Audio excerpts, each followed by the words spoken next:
Hi Ismi Prince. എല്ലാവർക്കും black ടോളിയോട് ചാനലിൻ്റെ പുതിയൊരു വീഡിയോയിലേക്ക് സ്വാഗതം. എന്തുണ്ട് വിശേഷങ്ങൾ? എല്ലാവർക്കും സുഖമല്ലേ? എല്ലാവരും ഹാപ്പിയല്ലേ? ഹാപ്പി ആയിട്ടിരിക്കുക. Anything up life first go on always positive by.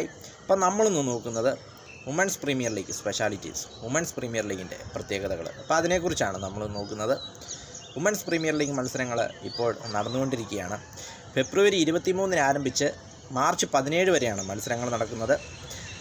22 മത്സരങ്ങളാണ് നടക്കുക. 5 ടീമുകളാണ് ഏറ്റുമുട്ടുന്നത്. മത്സരങ്ങളുടെ വേദികളെന്ന് പറയുന്നത് ബാംഗ്ലൂർ ചിന്നസ്വാമി സ്റ്റേഡിയവും ഡൽഹി അരുൺ ജെയ്റ്റ്ലി സ്റ്റേഡിയവും. ഇവിടെയാണ് വേദികൾ.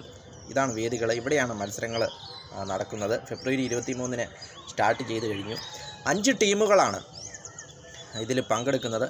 5 ടീമുകൾ ഏതൊക്കെയാണെന്ന് വെച്ചാൽ Mumbai Indians, royal Challengers Bangalore, Delhi Capitals, UP warriors, Gujarat giants. അപ്പോൾ ഇവയാണ് 5 ടീമുകളെന്ന് പറയുന്നത്. 5 ടീമുകളാണ് പങ്കെടുക്കുക. അപ്പോൾ ഫൈനൽ മാർച്ച് 17 ഡൽഹിയിലെ അരുൺ ജെയ്റ്റ്ലി സ്റ്റേഡിയത്തിൽ നടക്കും. മാർച്ച് 15 പ്ലേ ഓഫ് നടക്കും. മാർച്ച് 17 ഫൈനൽ എന്ന് പറയുന്നത്. അപ്പോൾ ഇതിൻ്റെ ചരിത്രം നോക്കുമ്പോൾ 2018 ആദ്യമായിട്ട് ഇന്ത്യയിൽ വനിതാ ക്രിക്കറ്റിന് ഒരു 2020 മത്സരം നടത്തുന്നത്. പിന്നീട് 2022 ഫെബ്രുവരിയിൽ സൗരവ് ഗാംഗുലിയാണ് ഈ ഐഡിയ ആദ്യമായി അവതരിപ്പിക്കുന്നത്. അതായത് മെൻസിന് IPL പോലെ വുമൻസിനും ഇങ്ങനെ ഒരു പ്രീമിയർ ലീഗ് ആരംഭിച്ചാലോ എന്നൊരു ഐഡിയ അദ്ദേഹമാണ് മുന്നോട്ട് വയ്ക്കുന്നതും. പിന്നീട് 2022 ഓഗസ്റ്റിൽ അതിനുള്ള പദ്ധതികൾ ആരംഭിച്ചു.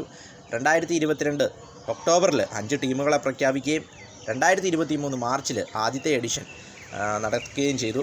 നിലവിലെ ചാമ്പ്യന്മാർ മുംബൈ ഇന്ത്യൻസാണ്. കഴിഞ്ഞ വർഷം, അതായത് 2023 നടന്ന മത്സരങ്ങളിൽ വിജയിച്ചത്, കപ്പ് നേടിയത് മുംബൈ ഇന്ത്യൻസാണ്. അപ്പോൾ ഇത് രണ്ടാമത്തെ എഡിഷനാണ് ഈ വർഷം നടക്കുന്നത്. അതായത് മെൻസിൻ്റെ IPL പോലെ തന്നെ വുമൻസ് ക്രിക്കറ്റിനെ വളർത്തുന്നതിന് വേണ്ടിയും വുമൻസ് ക്രിക്കറ്റിനെ കൂടുതൽ ജനകീയമാക്കുന്നതിനും വേണ്ടിയാണ് IPL പോലെ തന്നെ WPL BCCI സ്റ്റാർട്ട് ചെയ്തത്. വീഡിയോ ഇഷ്ടപ്പെട്ടാൽ ലൈക്ക് ചെയ്യുക, ഷെയർ ചെയ്യുക, കമൻറ്റ് ചെയ്യുക, സബ്സ്ക്രൈബ് ചെയ്യുക. വീണ്ടും പുതിയ വീഡിയോയിൽ കാണാം. അതുവരെയും ടേക്ക് കെയർ, ബൈ.